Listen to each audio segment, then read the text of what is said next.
Hi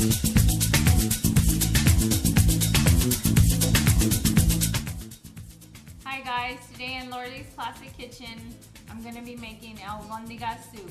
And for this, you're going to need about 2 to 3 celeries, depending on your size of them. Some squash, some carrots, and some potatoes. I'm using red potatoes. You can use whatever potatoes you have. These ones are kind of on the small medium size, so I'm using about 6. But if you have larger ones, you can use about 4 to 5. 2 eggs, and I have right here shredded carrot and cilantro.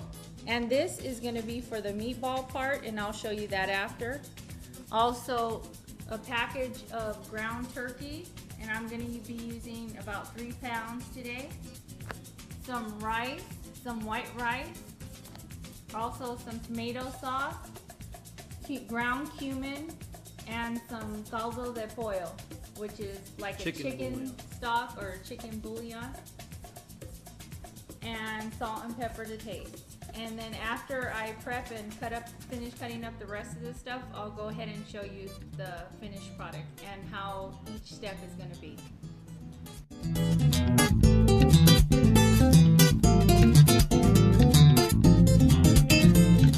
Now, before you start prepping your vegetables, you're going to want to take a pot with water a little more than halfway full. You want to leave room because once your meatballs and all your vegetables go in there, it's going to fill it up more. And then I'm going to pour this can of tomato sauce in, as well as a couple of pieces of cilantro. Then I'm going to take some of this caldo de pollo, and I'm going to pour it in about, maybe about a tablespoon or more. You're going to still have to taste it afterwards. And then I'm going to put a little bit of cumin or comino in it as well. And also, after I do this and I prep the vegetables, I'll show you how I form the meatballs and make everything together. Okay, now that we finished prepping our vegetables, they're going to be cut up like this, because those are the first ones that are going to go into your water. And since these go in afterwards, you don't want them to turn brown, so I put them in water till I'm ready for them to go into the water. But now I'm going to make the meatballs, which I'm going to put the whole package of ground turkey. I'm also going to put 4 small cloves of garlic, and I'm going to press them with my garlic presser.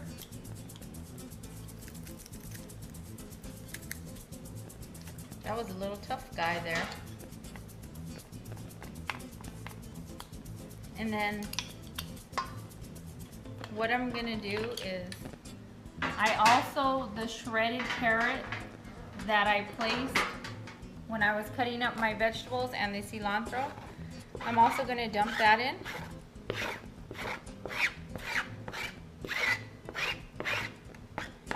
And you just make sure you dump it all in. And then I'm going to put about a cup of rice in there.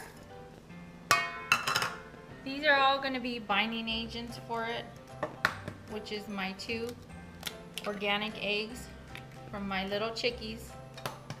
I have 2 chickens outside that's been faithful little Dixie chicks. And then I'm also going to add some cumin or comino.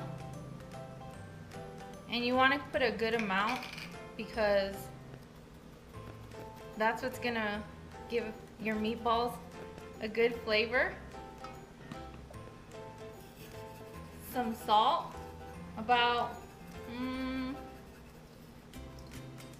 I say about maybe a teaspoon of salt, and some pepper.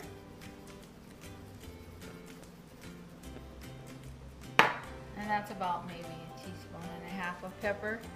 But I'm not going to use this spoon to turn it because the best utensils you have are your hands, but make sure they're clean and you wash them. So I'm going to come in here and you just kind of squeeze everything together. And the reason why I like shredding a little bit of the carrot is because, especially if you have kids and they're picky eaters and don't really like to eat their veggies, go ahead and shred whatever vegetables in there really small. That way they don't realize that they're eating vegetables, but it's better for them. So that's why I like to add it.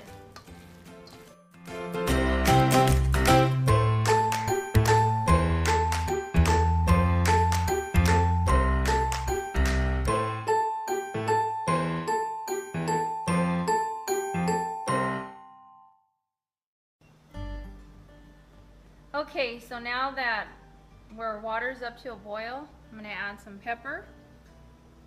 And I'm also going to add the celery and carrots first. Be very careful that you don't splash yourself on this part. And then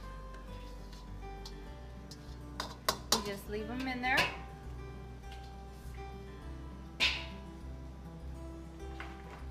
Here's the finished product of your meatballs once you have them rolled. I make mine like medium size. That way, my family's used to them like that way. But if you have small kids, you can make them tiny or whatever, adjust it to what you like. This part is a little tedious, but it'll be worth it in the end. Okay, it's been about 15 minutes since the meatballs and the carrots and celery have been boiling. But if you notice, the meatballs are floating now. And after I put this in, the potatoes and the zucchini, you're gonna let it boil till it's softened, probably another like 10-15 minutes. And once these are softened and boiled, your soup should be ready to go. And then I'll show you the finished product once it's done and ready. Okay guys, now this is going to be your finished product of the Albondiga soup. And I cut one open so you can see the inside as well. And here's your potatoes and your carrot and celery, everything's in there, as you can see. But see, the potatoes, they're just right and they're not too mushy. And it's been about 15 to 20 minutes afterwards. So until next time, I'll see you soon. Thank you, and don't forget to like, comment, and subscribe for more of these videos. Thanks a lot. Have a blessed night.